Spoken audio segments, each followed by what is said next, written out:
The snow was falling so thick it felt like riding through television static. But the unmistakable, tiny shape in the freezing ditch forced the heavy Harley Davidson to a screeching, dangerous halt. It wasn't a discarded jacket. It was a child, beaten, half-frozen, and thrown away like garbage on the holiest night of the year. Society sees the leather, the tattoos, the Hells Angels' death head patch, and they think they know who the dangerous men are. But the real monsters hide behind manicured lawns and locked doors, thinking nobody is watching. They were wrong. On this Christmas Eve, the Devil's Riders were watching, and hell was coming with them. The wind howling through the Snoqualmie Pass was brutal enough to snap tree branches, but Richard, Iron Rick, Gallagher barely felt it. At 45, with a sprawling beard laced with frost and a leather cut bearing the notorious winged death head of the Hells Angels, Rick was a man forged by harsh climates and harsher realities. It was December 24th, 11:30 p.m. Most of Washington state was tucked into warm beds, waiting for morning. Rick was just trying to get his custom Harley panhead back to the Spokane clubhouse after a mandatory run to Seattle. The roads were a treacherous sheet of black ice covered by a fresh, blinding layer of powder. The headlights of his bike cut a narrow, desperate cone of yellow through the blizzard. That was when he saw it. It was just a flash of color off the shoulder of Highway 10, a jarring speck of pale pink against the endless, aggressive white of the snowbank. 99 out of 100 people would have kept driving, assuming it was a piece of blown debris. But Rick's eyes were trained to notice the things that didn't belong. He downshifted, the heavy engine roaring in protest as the tires broke traction before finally biting into the icy asphalt. He pulled over, kicking the stand down, his heavy engineer boots crunching into the knee-deep snow. As he trudged toward the ditch, the pink shape began to resolve. It was a thin, cotton pajama top. Rick's breath hitched in his throat. Lying in the snow, curled into a tight, shivering ball, was a little girl. She couldn't have been older than 6 or 7. Her bare feet were purple from the cold, and her matted blonde hair was crusted with ice and frozen blood. "Jesus Christ," Rick muttered, dropping to his knees. The sheer size of him, 6'4" and built like a brick wall, dwarfed the tiny, fragile frame in the snow. He pulled off his heavy leather gauntlets and reached out, his calloused hands surprisingly gentle as he touched her cheek. It was like touching a block of ice. As he rolled her slightly onto her back to check her breathing, the full horror of her situation revealed itself beneath the glow of the distant street lamp. Her face was severely swollen. A dark, angry ring of purple and black surrounded her left eye, and her lower lip was split. Defensive bruises in the shape of adult fingertips were stamped violently into the flesh of her thin arms. She hadn't wandered out here. She had been beaten, driven out to the middle of nowhere in a blizzard, and tossed into a ditch to die. She let out a faint, rattling exhale. She was alive, but barely. There was no time to call 911. Out here, an ambulance would take 45 minutes to arrive, and this child didn't have 45 minutes. Furthermore, Rick had active warrants for an old aggravated assault charge out of Oregon. If the state troopers showed up, he'd be in cuffs before he could explain himself, and the girl would be frozen solid. Without a second thought, Rick stripped off his heavy, reinforced leather jacket, his club cut still attached, and wrapped the massive garment around the tiny girl. The sheepskin lining enveloped her entirely. He scooped her up. She weighed nothing. It was like holding a bundle of dry twigs. "Hold on, little bird," Rick whispered, his voice a gravelly rumble. "I got you. You're not dying out here." He carried her to the Harley, securing her between his chest and the gas tank, zipping his thick flannel shirt over her as best he could to trap his body heat. He fired up the panhead. The engine screamed into the silent, snowy night. Rick ignored the speed limits, ignored the ice, and pushed the bike to the absolute edge of disaster. He wasn't riding toward the hospital. He was riding toward the only sanctuary he knew wouldn't ask questions. The neon sign of Rusty's Auto Salvage flickered weakly through the storm on the outskirts of Spokane. Behind the scrapyard sat a heavily fortified cinder-block garage. It was a known safe house for the local Hells Angels chapter, and more importantly, it was where Dr. Samuel Higgins spent his nights. Doc Higgins had lost his medical license a decade ago for writing off the book's prescriptions, but he was the best trauma surgeon on the wrong side of the law. Rick kicked the steel door hard enough to dent it. "Doc! Open the damn door!" Rick roared over the wind. Locks unfastened with a heavy clatter, and the heavy metal door swung open to reveal Doc Higgins, a thin, nervous man, holding a shotgun. He lowered it instantly when he saw the towering biker, completely covered in snow, holding a leather-wrapped bundle. "Rick, what the hell are you doing riding in this?" "Clear the bench," Rick ordered, pushing past the older man into the heat of the garage. "Now, Doc, move." Doc scrambled, sweeping carburetors and wrenches off a long metal workbench. Rick gently laid the bundle down and pulled back the heavy leather jacket. Doc gasped, taking a step back. "Good God, is that a child? Rick, what have you done?" "I didn't do this, you idiot," Rick snarled, his eyes blazing with a dangerous, protective fury. "I found her off Highway 10, dumped in a snowbank. She's freezing to death and she's been beaten half to hell. Fix her." Doc's professional instincts finally overrode his shock. He grabbed a heavy wool blanket, a space heater, and a medical kit. For the next hour, the sprawling, grease-stained garage functioned as an emergency room. Doc carefully elevated her body temperature, started an IV of warm saline, and meticulously cleaned her wounds. Rick stood in the corner, chain-smoking Marlboros, pacing like a caged tiger. He looked at the blood on his hands, her blood. The Hells Angels were outlaws. They smuggled, they fought, they operated entirely outside the bounds of polite society. But there was an ironclad, unwritten rule in the biker code. You do not touch women, and you never, ever harm a child. To do so was a death sentence. "She's stabilizing," Doc finally said, wiping sweat from his forehead. "Body temp is coming up. The bruises. Rick, this wasn't a one-time thing. These are in different stages of healing. Someone has been hurting her for a long time." Doc gently turned the girl's head to clean a gash near her ear, and something caught the overhead fluorescent light. "Wait. Look at this." Rick stepped forward. Tangled in the girl's matted hair, hidden beneath her collar, was a heavy, incredibly ornate gold locket on a thick chain.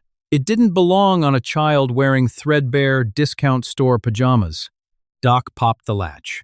Inside was a tiny, faded photograph of a woman with striking green eyes, holding a baby.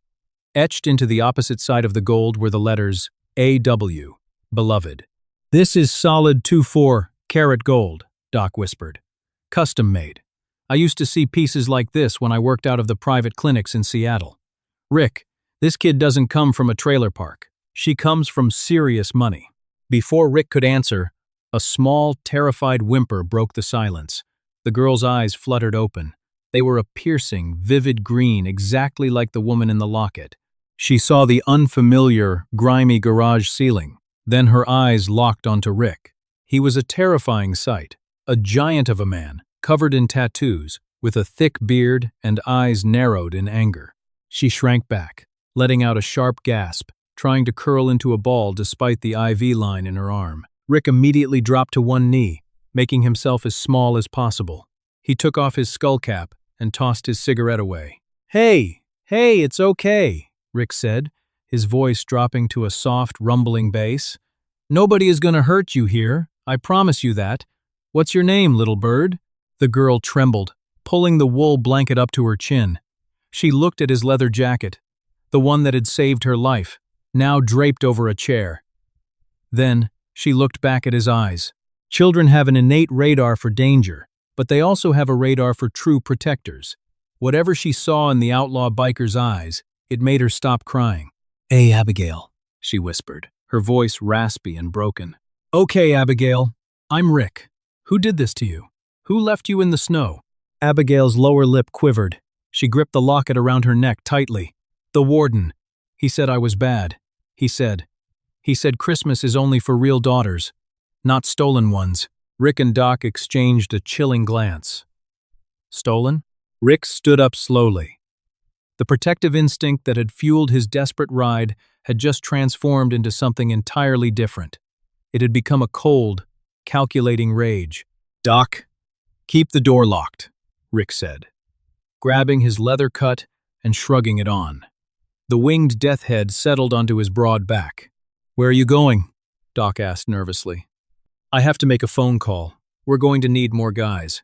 By 3 a.m. on Christmas morning, the Rusty's auto salvage garage was no longer quiet. The roar of a dozen heavy V-twin engines shook the snow off the roof as patched members of the Spokane Hells Angels arrived. They filed into the garage, stamping snow off their boots, a terrifying assembly of leather, denim, and muscle. At the center of the room stood Frankie Ghost Callahan, the chapter president. Ghost was a Vietnam veteran with a long, jagged scar running down the left side of his face. He was ruthless, highly intelligent, and commanded absolute loyalty. Rick stood by the workbench, briefing Ghost in low tones while Abigail slept heavily under the effects of Doc's painkillers in the small back office. She called him the Warden, Rick explained, handing Ghost the gold locket, and she said she was stolen. Look at the injuries, Frankie. This wasn't a spanking. The bastard tried to kill her. Ghost turned the heavy gold locket over in his scarred hands. His cold eyes narrowed. Nobody dumps a kid on our stretch of highway and lives to see New Year's. Not while I run this chapter. Ghost turned to the room of bikers, holding up the locket. Listen up! We have a guest in the back room. 6 years old. Somebody beat her and left her to freeze on Highway 10 near the mile 42 marker. They think they got away with it because the cops are busy pulling drunks out of ditches. A low, dangerous murmur rippled through the men. Heavy chains rattled, knuckles cracked. The cops operate by the book, Ghost continued, his voice echoing off the cinder blocks. They need warrants. They need jurisdiction. We don't. Rick, what did you see at the scene? Snow was heavy, filling in fast, Rick replied. But before I pulled her out, I saw tire tracks on the shoulder. Wide tread, deep grooves, not a sedan. It was a heavy, luxury SUV, like a Range Rover or a G-Wagon. And Rick reached into his pocket and pulled out a crumpled, damp piece of paper. I found this frozen in the slush, right where the passenger door would have opened. Looked like it fell out of someone's pocket when they dragged her out. Ghost took the paper. It was a receipt. The ink was heavily smeared by the snow, but a few lines were legible at the very top. Silverleaf Fine Wines and Spirits. Date: 2/2024. Time: 21:15. Customer: Sterling T. Silverleaf, muttered a biker named Dutch, a giant of a man with full-sleeve tattoos. That's down in South Hill, the ritzy part of town. Gated communities. Guys who pay off the judges we stand in front of. Smith, Ghost said, the name tasting like poison in his mouth. He looked at Rick. You know a Thaddeus Smith? Rick's jaw clenched. Yeah, I know exactly who that is. Thaddeus Smith is the CEO of Smith Logistics. Real estate, shipping, local politics. He's the guy pushing to have the city demolish the South Side low-income housing to build luxury condos. He plays golf with the chief of police. He also drives a black 2023 Mercedes G-Wagon, Dutch chimed in. I know, because I worked security at one of his construction sites last year before he fired half the crew to save a buck. The pieces were falling into place with terrifying speed. A wealthy, untouchable pillar of the community. A stolen child. A brutal attempt to dispose of evidence on a night when a blizzard would bury the body until spring. He thinks his money makes him invisible, Rick said, sliding a heavy Colt M1911 pistol from his waistband, checking the magazine and slamming it back home with a sharp, metallic clack. Let's go show him he's not. Hold on, Iron Rick, Ghost said, putting a hand on Rick's chest. We don't just kick down the door of a billionaire on Christmas morning. The cops will bring down the National Guard on us. If we do this, we do it the Angels way. We ghost him. We take him apart piece by piece, and we find out where this girl really came from. Ghost turned to the rest of the club. Dutch, you take 3 guys. Go to Smith's estate in South Hill. I don't care about the gates. Get eyes on the property. Check the garage for that G-Wagon and see if the tires match. Don't engage. Just watch. Rick, you and I are going to pay a visit to a friend of ours at the DMV. We need to know who AW is, and we need to know what Thaddeus Smith is hiding. As the club mobilized, a sharp gasp came from the back office doorway. Rick turned. Abigail was standing there, wrapped in the oversized wool blanket, her bare feet on the cold concrete. She looked at the room full of giant, intimidating men, armed with chains and guns. But instead of running away, she walked straight toward Rick. She reached out and grabbed two of his thick, tattooed fingers with her tiny, bruised hand. "Are you going to get the warden?" she asked, her voice steady despite the fear in her eyes. Rick knelt down, looking her dead in the eye. "Yeah, Abigail. We're going to get him. And he is never, ever going to hurt you again." The little girl nodded slowly. "Good, because he's not my daddy. My daddy's name was Arthur." "Wait, no." She frowned, rubbing her head. "My real daddy was someone else. The warden locked my real mommy in a hospital." The room went dead silent. The twist hit Rick like a physical blow. Thaddeus Smith hadn't just stolen a child. He was orchestrating something massive, something sinister, and he was hiding it behind the walls of his sprawling estate. Rick stood up, looking at Ghost. There was no hesitation left in the room. The Hells Angels weren't just going to hurt Thaddeus Smith. They were going to dismantle his entire life. "Mount up," Ghost ordered, his voice cold as the ice outside. "Let's go hunt." The storm raged on, burying Spokane under an unyielding blanket of white. But the cold was nothing compared to the ice running through the veins of the men gathered at Rusty's auto salvage. Across town, Dutch and his three-man recon crew Bones, a former Marine recon sniper, and two massive enforcers known as Jax and Bear, had reached the perimeter of Thaddeus Smith's South Hill estate. It was a sprawling, 10,000-square-foot monstrosity of glass and steel, heavily fortified by 10-foot wrought iron gates and surveillance cameras. Dutch lay flat on the snowy ridge overlooking the property, peering through a set of thermal binoculars. "Ghost, I got eyes on the prize," Dutch growled into his encrypted heavy-duty radio. "The main gate is locked down, but the security detail looks thin. Probably sent most of them home for the holiday. And Ghost, the detached garage is open. There's a black G-Wagon parked inside." "Tires!" Ghost's voice crackled back, sharp and authoritative. "Bear's moving in to check now," Dutch replied. Down below, Bear, moving with surprising silence for a man who weighed 300 pounds, slipped over the stone perimeter wall. He crept through the manicured, snow-covered gardens, bypassing the cameras with the practiced ease of a career criminal. He slipped into the heated garage. 2 minutes later, his voice came over the radio. "Tread matches the tracks Rick described," Bear whispered. "But that ain't all. The passenger side door is open. There's a pink kid's sneaker on the floorboard and a wool blanket tossed in the corner. Blanket's got fresh blood on it. He didn't even bother to clean it up yet. Guy thinks he's untouchable." Back at the salvage yard, Ghost slammed his fist onto the workbench, the metallic bang echoing through the cavernous room. "He's dead. The man is a walking corpse." "Not yet," Rick interrupted, his voice a low, dangerous rumble. He had just gotten off a burner phone with a contact deep within the county records department, a greasy, chain-smoking fixer named Jimmy Malone, who owed the club his life. "We need the whole picture before we tear his head off." Rick turned to the room. Jimmy came through. The initials, A.W., on the locket, they stand for Audrey Wentworth. The Wentworths were old money. Shipping, timber, real estate. Audrey was the sole heir to a trust fund worth upwards of $200 million. 5 years ago, Comte Thaddeus Smith swooped in and married her. Doc Higgins looked up from washing his hands. "Wait, I remember reading about that in the society pages.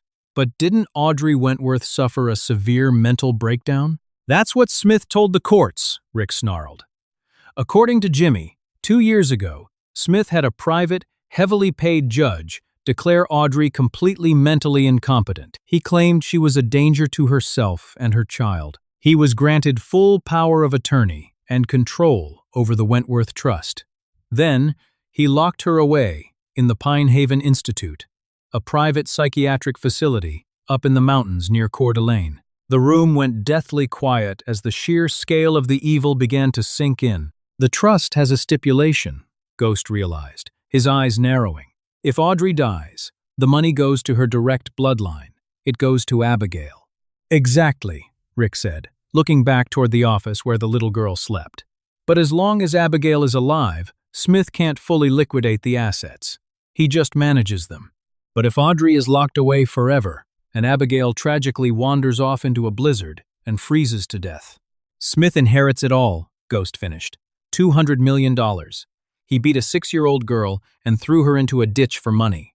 The collective rage of the Hells Angels chapter was a physical force in the room. Men gripped their heavy steel chains. Others checked the actions of their firearms. This was no longer just a rescue mission. It was a war against a man who used his wealth and influence to destroy a family. "Here is the play," Ghost commanded, stepping into the center of the room. The undisputed leader of the chapter was in full general mode. Smith owns the local police chief. If we call the cops, he stalls them, destroys the evidence, and we get arrested for trespassing. If we kill him, it's a murder charge, and the state puts Abigail in the foster system. We don't just take his life. We take his power. We take his freedom. Ghost began assigning targets. "Dutch, you and your crew hold position at the estate. Nobody leaves. If Smith tries to run, put a bullet in the engine block of that G-Wagon." With pleasure, Dutch's voice crackled over the radio. "Jax, Bear, take 5 men and ride to Idaho. Hit the Pine Haven Institute. It's a rich man's prison, which means the guards are rent-a-cops. Kick the doors in, find Audrey Wentworth, and get her the hell out of there. Bring her to the safe house." "What about Smith?" Rick asked, stepping forward, his massive hands balled into fists. The image of Abigail's bruised face was permanently burned into his retinas. Ghost looked at Rick, seeing the unadulterated fury in his brother's eyes. "Smith is ours. You, me, and Bones. We're going to walk right through his front door and have a little chat about the spirit of Christmas." By 4:30 a.m., the blizzard had broken, leaving a deadly, silent freeze in its wake. The heavy iron gates of the Pine Haven Institute stood imposing against the dark mountain pines. The private psychiatric hospital looked more like a Gothic fortress, built to keep secrets buried under the guise of medical treatment. The silence was shattered by the deafening roar of 6 Harley Davidsons tearing up the mountain road. Jax and Bear didn't bother with the intercom. Bear, riding a heavily modified Electroglide, slammed his bike directly into the reinforced steel of the pedestrian gate, the heavy iron giving way with a metallic scream. The bikers flooded the courtyard. 2 security guards rushed out of the main entrance, shining flashlights and shouting orders, their hands hovering over their holstered tasers. "Halt! This is private property!" one guard yelled, his voice trembling as he realized he was facing half a dozen fully patched Hells Angels. Jax, a towering man with a thick neck and a face covered in prison ink, walked right up to the guard, grabbed him by the tactical vest, and lifted him off his feet. "We're here for visiting hours. What room is Audrey Wentworth in?" I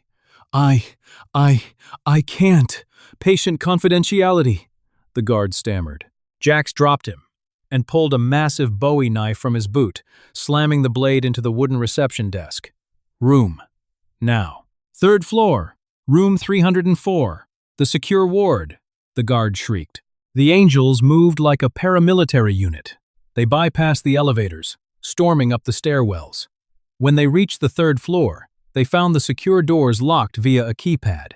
Bear simply took a heavy fire extinguisher from the wall and smashed the electronic lock until the door gave way.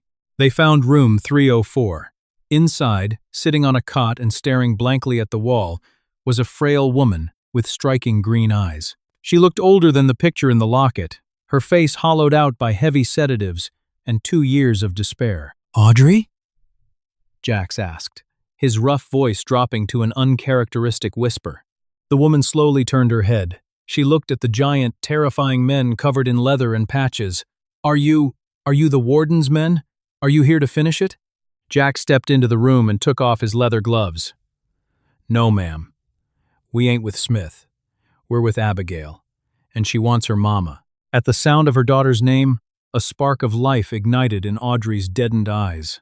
The heavy fog of the sedative seemed to instantly break. She let out a ragged, desperate sob. "Let's go home, Audrey," Jax said, gently wrapping his heavy leather coat around her frail shoulders. "The devil's riding with you tonight." Simultaneously, 40 miles away in Spokane, Thaddeus Smith was pouring himself a glass of $200 scotch in his sprawling, mahogany-lined study. He wore a silk robe, standing by a roaring fireplace. He felt a deep, twisted sense of accomplishment.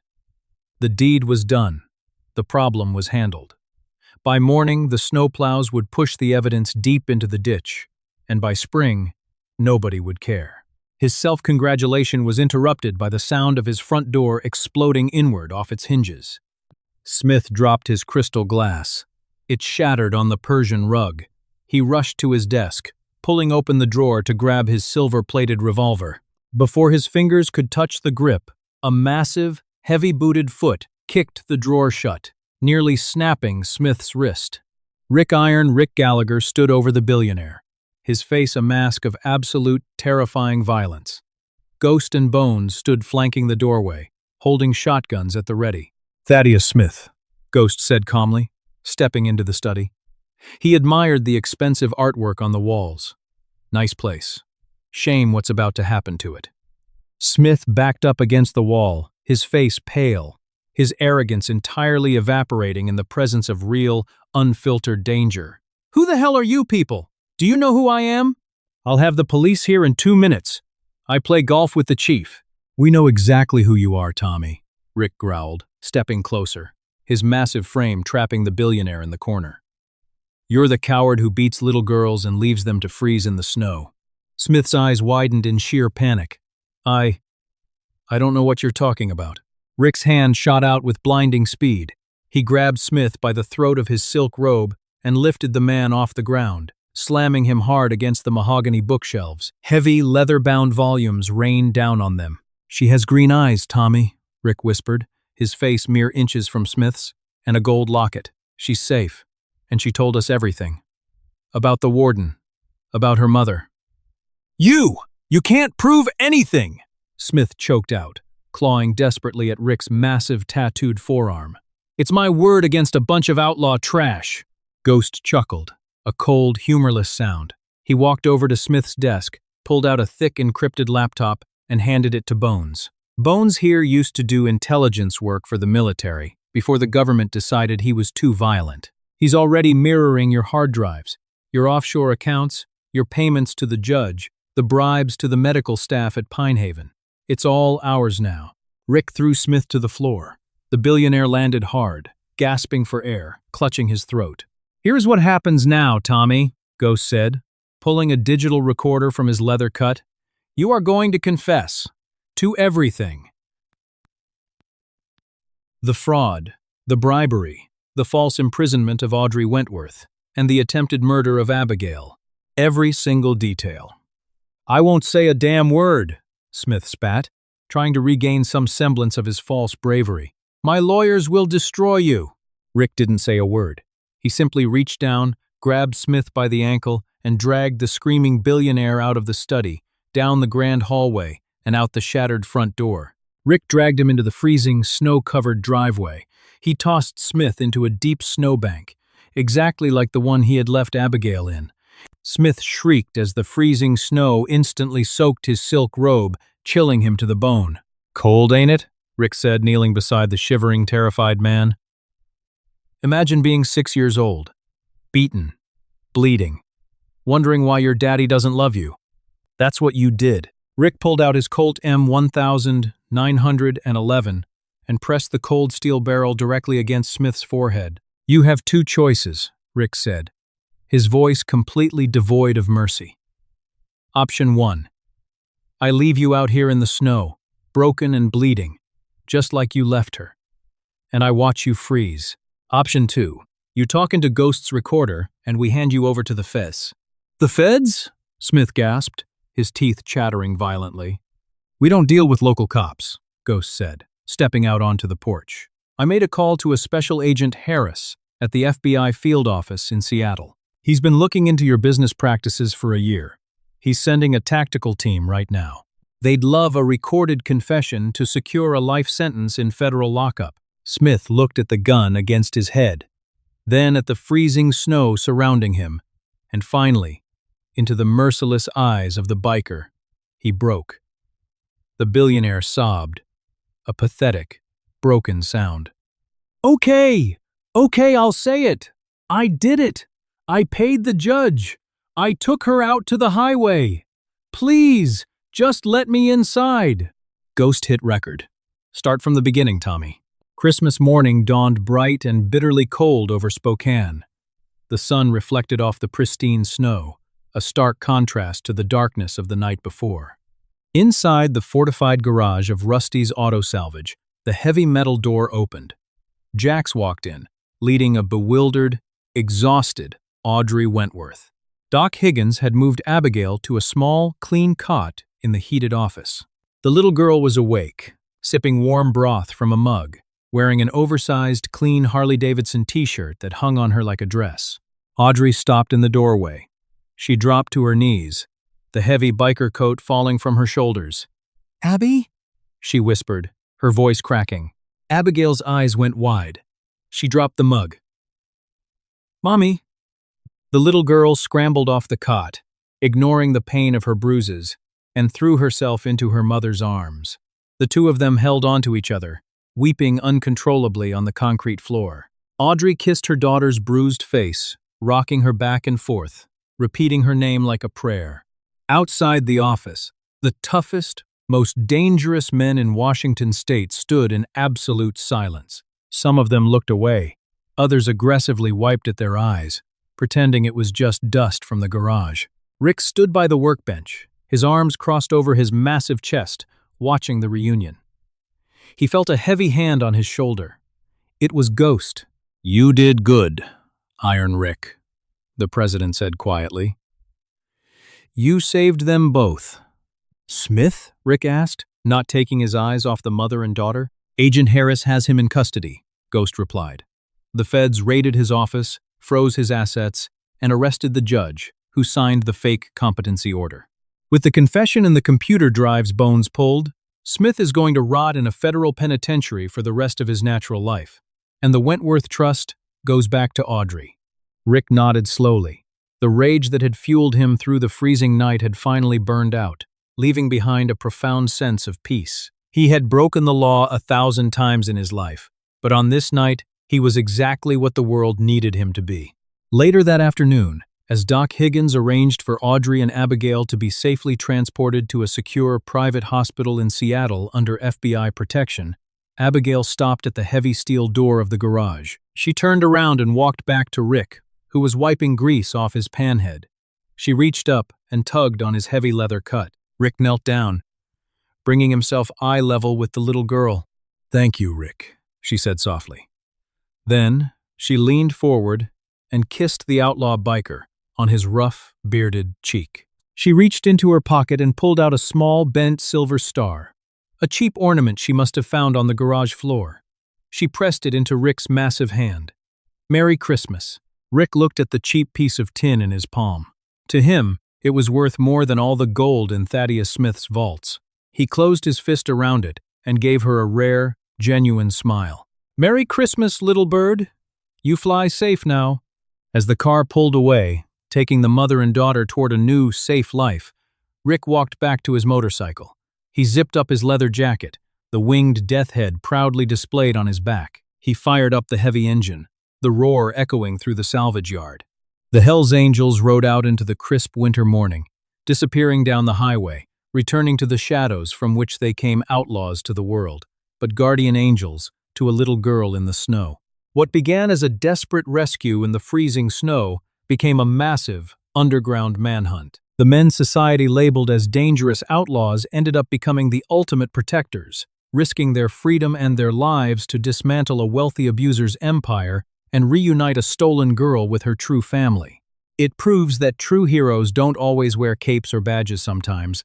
They ride on two wheels, wear leather, and live by a code that demands justice for the innocent. If this incredible true-to-life story of vigilante justice, heartbreak, and ultimate redemption kept you on the edge of your seat, please hit that like button and share this video with your friends. Your support helps us tell more stories of unsung heroes. Don't forget to subscribe and turn on the notification bell so you never miss another gripping drama just like it. Drop a comment below. Did you expect the Angels to take down a billionaire empire? Tell us your favorite part of the story. Hi, my name is Dominant Flame Escrow, the owner and manager of Dominant Flame Escrow. After watching the video, a little girl was beaten and abandoned on Christmas Eve, until a Hells Angels biker saw her I'd really like to know what you think. How did this story make you feel? For me, the strongest feeling in this story was compassion. It's a reminder that even during someone's darkest moment, one person's willingness to care can completely change the direction of a situation. Stories like this encourage us to look beyond appearances and remember that kindness can come from unexpected places. What part of the story stayed with you the longest? And do you think small acts of compassion can have a bigger impact than we often realize? I'd love to hear your thoughts in the comments.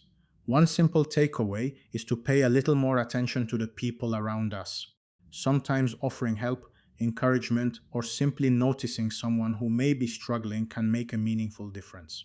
Thank you for watching and being part of our community. If this story meant something to you, feel free to leave a comment and consider liking or subscribing if you'd like to see more stories like this in the future.